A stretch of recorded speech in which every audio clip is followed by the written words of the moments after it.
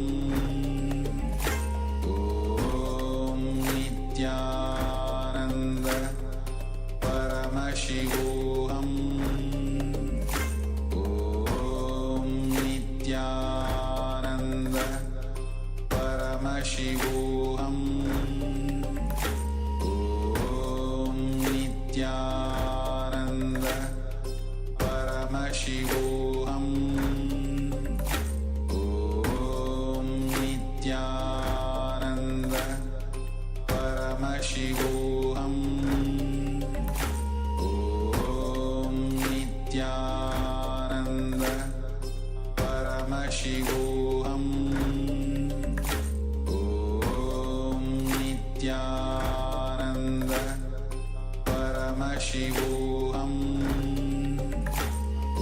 Om Nithyananda Paramashivoham Om Nithyananda Paramashivoham Om Nithyananda Paramashivoham. Yes, with this, let us now move on to the next segment. As we are diving deeper and deeper into the Ishavasya Upanishad, let us now learn about seeking, this fundamental quality for achieving the spiritual truths. One of the biggest life denial statements is, you have only one birth.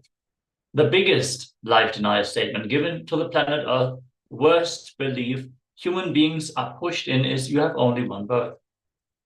That happens because of the idea you are just this physical body. Biology is enough to explain everything about you. The belief you carry about you plays a major role. The good news is, whatever you believe, you become that, you are that. The great news is you can alter it. If you have a wrong belief, you can mature it. If you have some immature belief, you can transform it. The possibility is available to you. And the greatest news is, it is very simple. Yastu sarvani bhutani atman yeva anu pashyanti sarva bhuteshu cha atmana tatona viju gupsate. One who indeed lives by seeing as it is all existing beings in the self, consciousness itself, and the self within all existing beings, thus does not feel violated by virtue of not separating oneself from anything existing.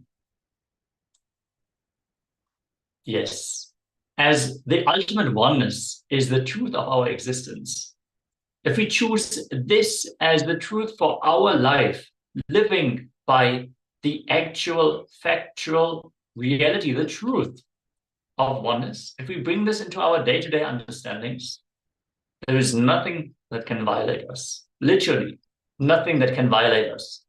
Everything in life is nothing but freedom struggle. But the real freedom can be received. You can get it only by a person who is already free, not by anybody else. Freedom is feeling larger and larger number of people, places, spaces as part of you. Freedom means expanding the boundary you feel about you. It is not some outside circumstance that is freedom. It is the space that you carry within you and the space that you carry without you. What all you can include in that. Yasmin sarvani bhutani atmaiva bhut vijanataha tatra ko moha kasoka ekatvam anupashyataha. Listen, in one who has cognized the reality, all existing beings become the very self. Then what delusion, what sorrow of incompletion can there be for that seer living in the space of oneness, living Advaita? As so many times we get into the conflict where we feel what we desire to experience And what the people around us are doing is adversary. It is not compatible. But if we understand that anything existing outside of us is very much our extension, we start to look in and understand the deeper meaning around the happenings that we experience. And we can really dive into the transformation that needs to happen. Let us enter a small exercise to expand the boundary we feel about ourselves, constantly engaging yourself in love current, all your actions centered on love current, how that can make you experience oneness with everything, everything in oneness. Oneness experience can be gained. Now to the exercise. Every time you break a pattern, not only you are free from the pattern, you get extraordinary power to you. When you see everything exists in your consciousness, your very soul, very self, where is the question of completion? Where's the question of incompletion? Where's the question of sorrow? Where's the question of delusion? It is just oneness, living Advaita, ekatvam, space of oneness. It is love that gives you the experience of Advaita immediately as a jump start. It is love that gives you that experience. It is by practice, the confidence to operate from the space of love starts developing in you. That will help you to take the jump to operate from the space of oneness. Living Advaita, loving Advaita will lead to living Advaita. That is the spiritual practice. Let us now dive into this exercise, understand, look in, where in your life you are closing yourself up. You're not living from the space of love. Where in your relationships, with your co-workers, your boss, your pet, the plants in your house, the floor tiles, whatever you experience, whatever you are interacting with, look in and see where you decided not to act from the space of love. Understand? Practicing the space of love opens up the possibility of you opening up for the experience of oneness with everything in and around you. So let us take a few minutes and look in where all we decided against this space of love, where we decided to live in a way where we are closing ourselves up, of shutting ourselves off from the people, the beings, and the objects around us. If you have any questions or doubts about this process, please let us know here in the comments below. We would love to attend to your questions immediately.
Let us now decide to make a law of the space from which we operate, be it with our family members, our neighbors, our pet, our co-workers, or even the cup we are using. Let us hold this space of love, which will open up the possibility for us to experience oneness.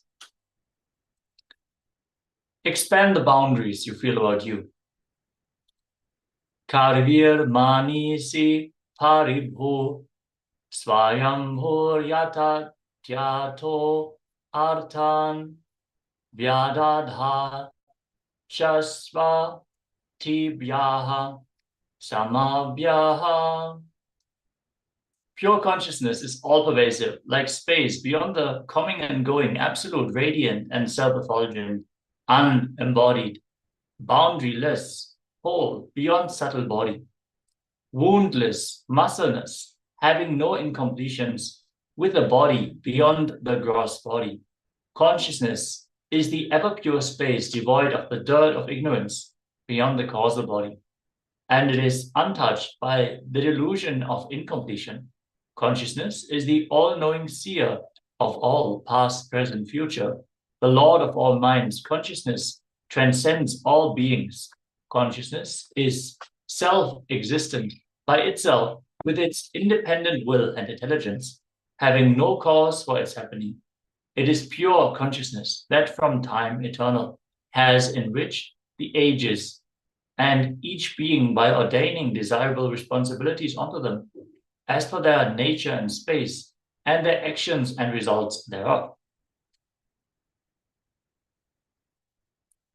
Beautifully, it is described how the pure consciousness is beyond all the bodies, all the layers that we experience to be, and how it expresses completely detached and free. As we were discussing, the freedom is when you expand the boundaries that you experience about you. When you understand that you are consciousness, you also have to imbibe the space that pure consciousness carries. Pure consciousness is all-pervasive. Meditate on it. What is all-pervasive? Is it ocean? No. Even water is not all-pervasive. Is it air? No. Beyond the Vayu Mandala, the airfield, it is not all-pervasive. Then what is the all-pervasive? Space? No. Like space, because even in our space, there are only some few billion planets. But universe is much beyond few billion planets. We have ever understood and imagined. Vyakta, avyakta, manifest and unmanifest, manifested and unmanifested.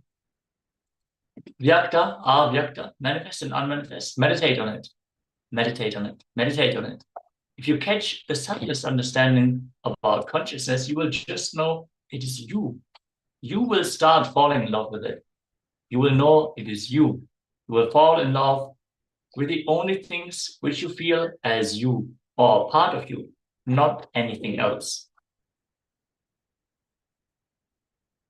When you contemplate what is beyond space, out and in, what is that which fills everything? What is it that makes everything run?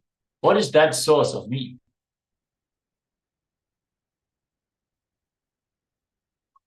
Let us now sit and meditate on this vast space, that all-pervading, what is beyond space?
Everyone, please settle down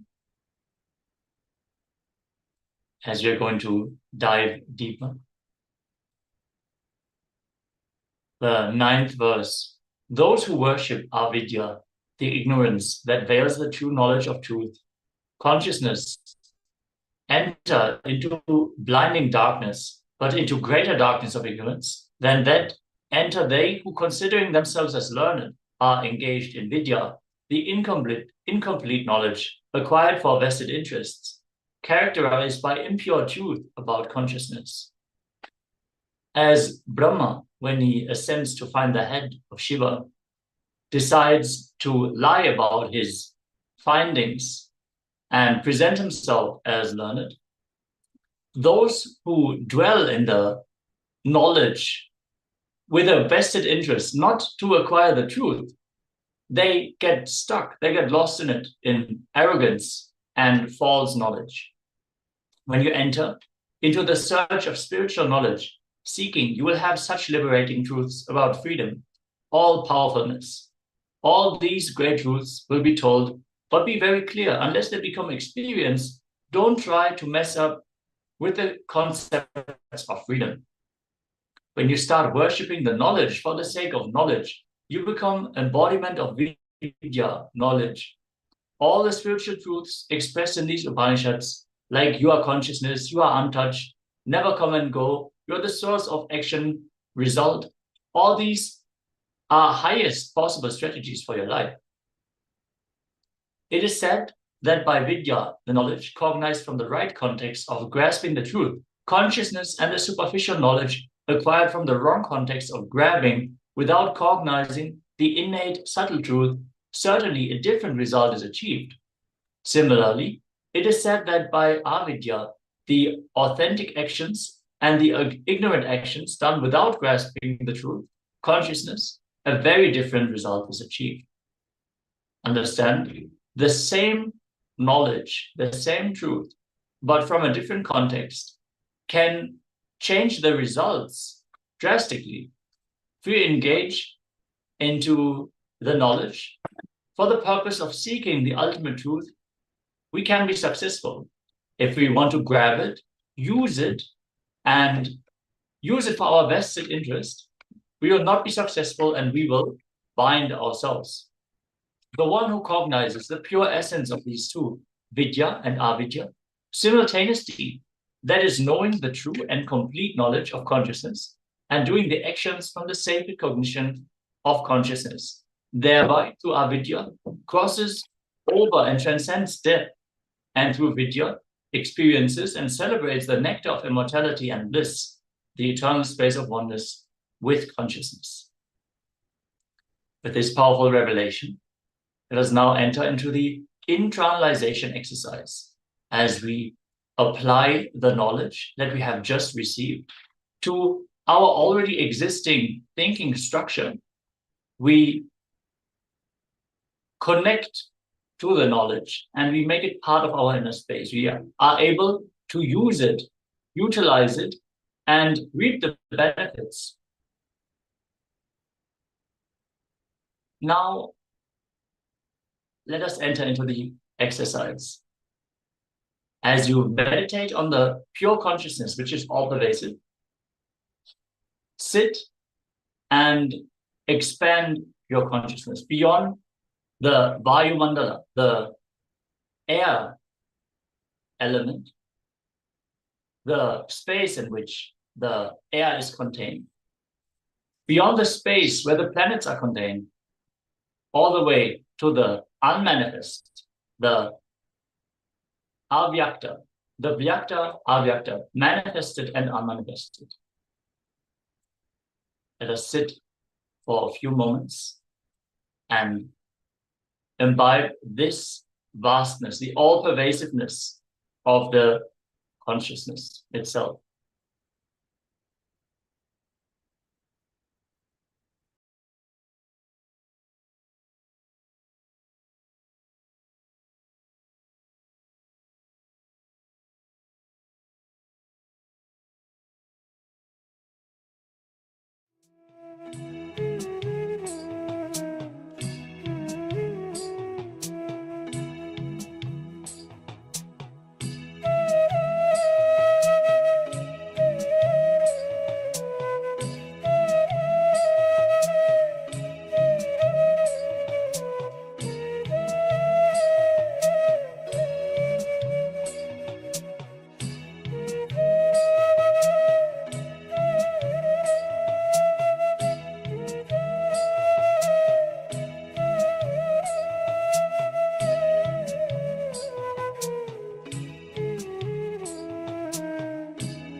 Yes. Let us now move on. From this powerful space, let us enter into the next round of the power manifestation. As today we are manifesting quantum memory, let us enter into the next session. Let us first enter into the Shastra Pramana for this power from the Sarvanyatara Agama, verse number 15. Eva me katma bhavena samstidhasya tu yoginaha sarvanyatvam pravarteta vikalparahitasya tu. Within such a yogi who establishes himself in absolute non-dual oneness with Lord Shiva and who keeps himself free from all sorts of differentiating notions, the exalted superpower of all-knowing Sarvanyatvam gets unfolded in all its fullness. Beautifully, it is described how from the oneness with Paramashiva, we are manifesting his power of Sarvanyatva. So let us directly enter into this oneness space with Paramashiva, with Swamiji. Connect to Swamiji in your third eye. Visualize that sweet smile in your inner space as you sit in a comfortable crossed position with your head, neck, and spine in a straight line. Visualize that Paramashiva has come down as Bhagavan Nithyananda Paramashivam from KAILASA. Remember Paramashiva in your third eye. Hold this powerful cognition and meditate on it. In absolute unclutching, experience a state of Paramashiva. Complete completion to experience the space of Paramashiva. Oneness to experience as powers of Paramashiva. Intensely vibrating in Ajapa of the Mahavakya.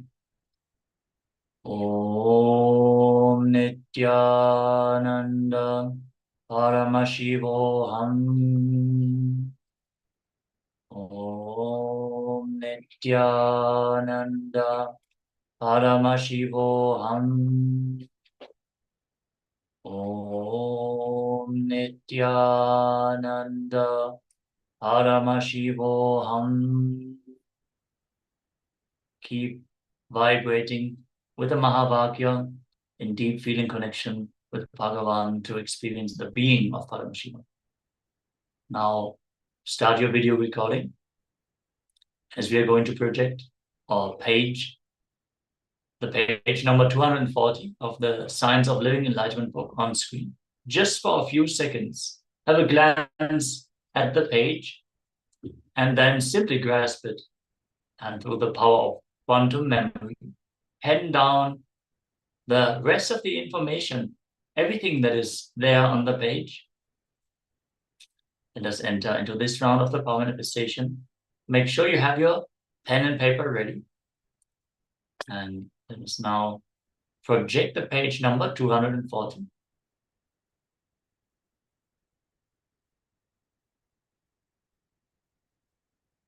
Paramashivoham.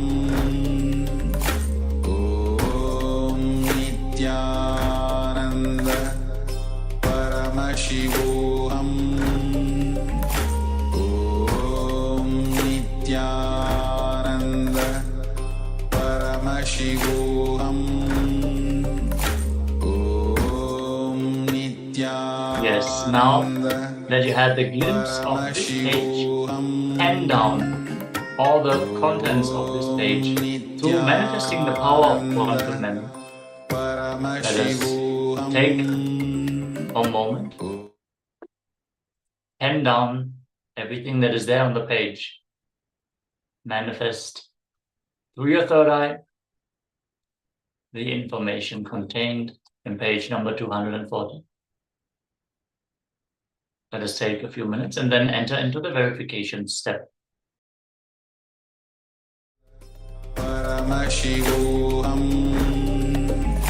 Om Nithyananda Paramashivoham.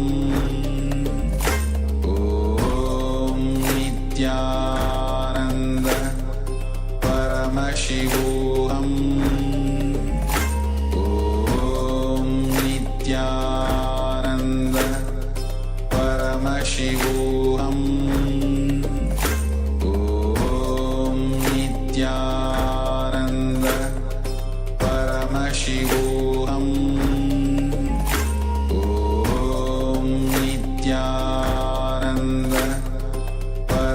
Paramashivoham Om Nithyananda Paramashivoham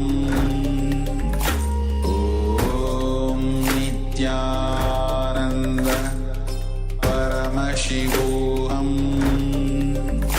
Om Nithyananda Paramashivoham Om Nithyananda Paramashivoham Om Nithyananda Paramashivoham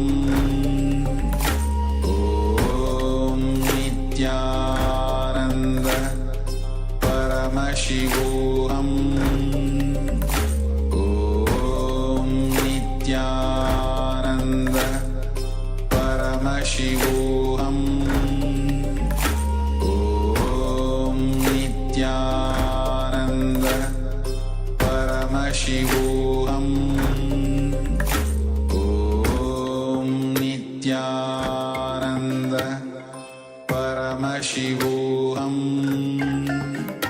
Om Nithyananda Paramashivoham Om Nithyananda Paramashivoham Om Nithyananda Paramashivoham Om Nithyananda Paramashivoham Om Nithyananda Paramashivoham Om Nithyananda Paramashivoham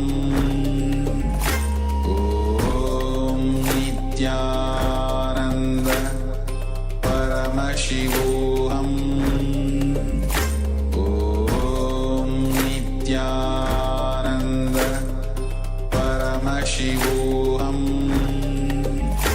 Om Nithyananda Paramashivoham Om Nithyananda Paramashivoham. Yes, let us now enter into the verification step. Whatever you pen down, let us know here in the Zoom chat or on YouTube or Facebook, wherever you are tuning in from, as we are now going to project the page number 240 once more. So you can cross-verify your manifestation of the power of quantum memory, crossing all the participants. So please let us know what you have penned down, what was revealed in your third eye about the page number 240. As we are now going to project the page once more.